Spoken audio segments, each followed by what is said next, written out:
disclaimer that this presentation contains a couple of forward-looking statements that have been made at the time the presentation was created, but it may change in the future. The stakes could not be higher in our industry. In 2030, we have about 8 billion of population worldwide. We'll need about 80 million barrels of oil equivalent production per day of additional capacity by the end of the decade, while in the same time, existing production will decline by 6%. But they also create opportunities. Unconventional production driven by shale gas will increase by 50% for 2018. Subsea production is going to increase by 35% for 2018, requiring all new applications in distributed and unconventional gas solutions. So technology is going to be very critical in making it happen, driving those needs. Now, G Oil and Gas today was actually formed 20 years ago with an acquisition of Nuovo Pignone in Florence. And since then, we have expanded the portfolio significantly. In 2013, it was a $70 billion business with 45,000 employees, spanning from extraction, transportation to end use. We focus on subsea systems, drilling and surface, turbomachinery compression into the downstream. And we use the entire portfolio of GE technologies to make this happen, and making us more competitive, of course. But let me start with some of the industry challenges. There's been significant cost explosion over the past decades for our different customer groups, the IOCs, NOCs, and independents. And we're expecting that both CapEx and OpEx will grow. But yet they're all facing specific dynamics. The IOCs probably have had their peak CapEx year in 2013, and now there is a decline, which is probably going to continue through next year. They have been permanently missing their anticipated production targets, with some limited success in North America in conventionals, apart from those that went with acquisitions. And there has been significant pressure from the capital markets on being more capital and efficient. And now this has been further viewed by the recent decline in oil price since June this year. Now, at the end of the day, everyone will be happy, or was happy that they are integrated oil companies and have a downstream arm. I think the Q3 profits of those companies have been specifically positively impacted by the downstream business. NOCs face their regional geographic challenges, ranging from cash-rich in the Middle East to financially constrained in Russia or in Venezuela, for example. But they have a common denominator. They often require localization as an entry ticket to do business, which puts a lot of pressure on the industry and on suppliers because it actually requires us to build plants wherever there are these reserves. And then the independents, I think they're well hedged against the falling oil price through end of next year, which has protected them very well. In fact, they have had record high production results in Q3, increasing the profits year over year by 24%. And I think the trend towards refocusing on North America has continued in Q3. Many of them divesting in the national assets and refocusing on the US.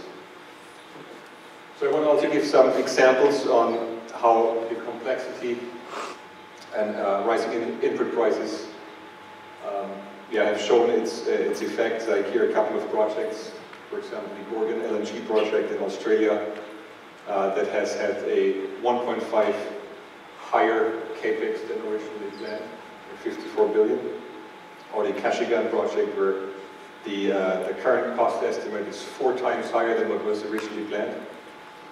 I don't want to go through all the details, but I think there are two main factors, like cost driven by FX or price inflations, local content requirements, but also the complexity of the projects, being it logistics, engineering, or site-related constraints.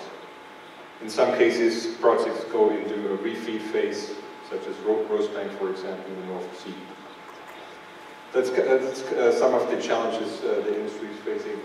Furthermore, scarcity of talent. I think by mid of the decade, we'll reach the bottom of experienced oil and gas professionals, and the workforce is becoming increasingly younger. Difficulty to keep talent in the industry. In fact, the industry will need to hire more leaders than ever before over the coming years. And the ability to develop talent in emerging markets will remain critical for success.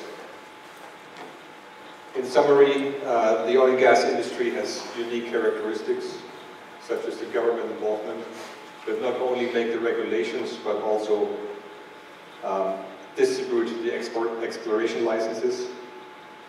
Then every reservoir is different, which makes it very difficult to put repeatable technology in place. Then you have the cyclicality of the prices, like raw material constraints, a limited number of suppliers, as we have learned last week. There is even further consolidation. And also the industry, limited number of NOCs and IOCs with independents taking more market share.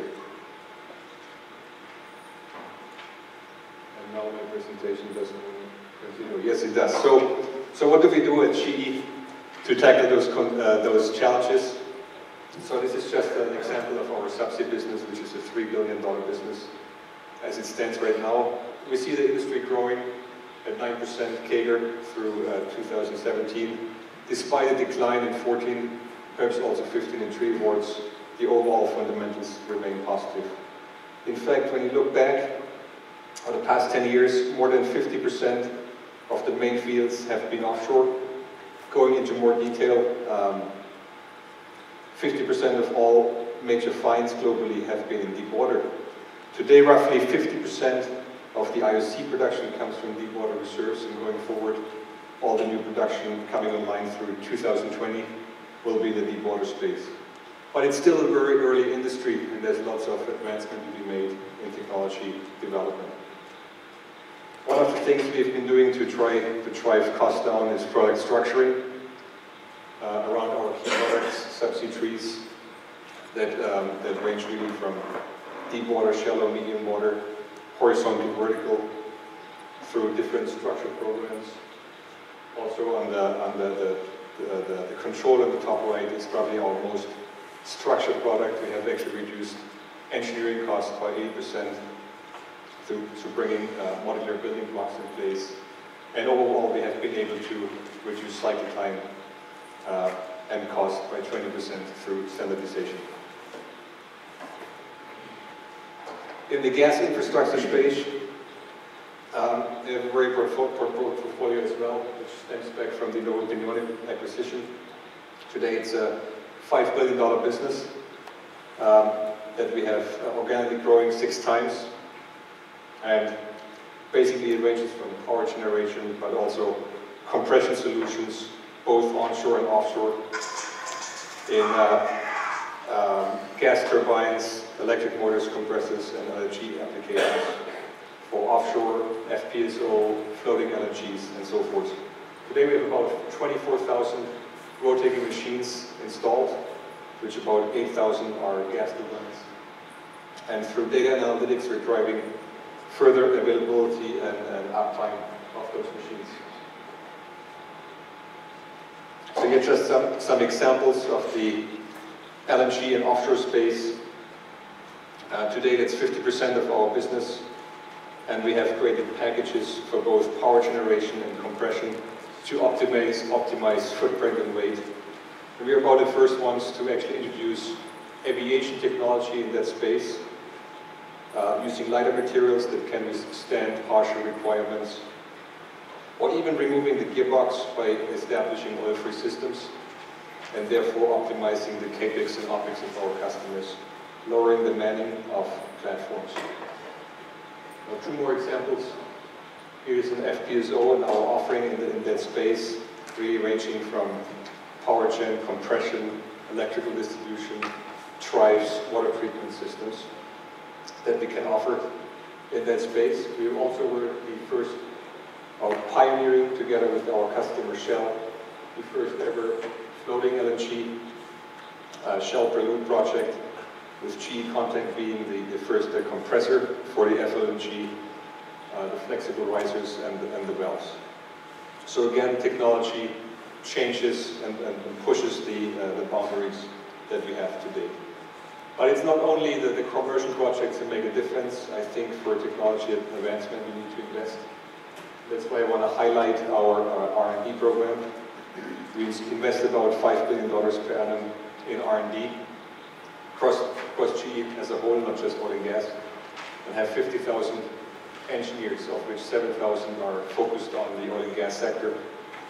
I have 7 global research centers, 5 of which are outside the US, and that really helps us tap into the full potential of the different GE businesses and leveraging them for the oil and gas space. And it's not only the R&D itself, it's also having a process that allows us to test the technologies, scout the technologies in Israel, for example, test them, validate them, and put them into products. In the back you see a flow preventer that is able to withstand very high pressures, a 20K PSI, that we have developed in collaboration with Maersk and BP. Last but not least, I want to highlight that it's important to collaborate. We have been using a collaborative approach in technology research and development, partnering with governments that provide the funding, be it the Department of Energy or the Department of Defense, but also the European Commission, in partnerships with universities and national labs that provide the expertise in certain areas. And I hope next time I come, I have also an Israeli university on this list. But most importantly, it's the collaboration with our customers, and the customers that you see here are the ones with whom we have a joint investment program in place to do technology development jointly, not just, so also exchanging dollars and not just talking, which is very critical in R&D.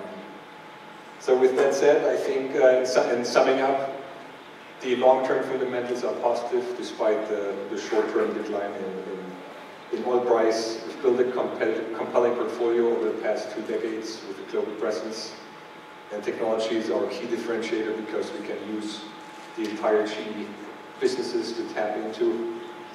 We're providing new technologies in a changing energy landscape. With that said, I hand over to my next speaker.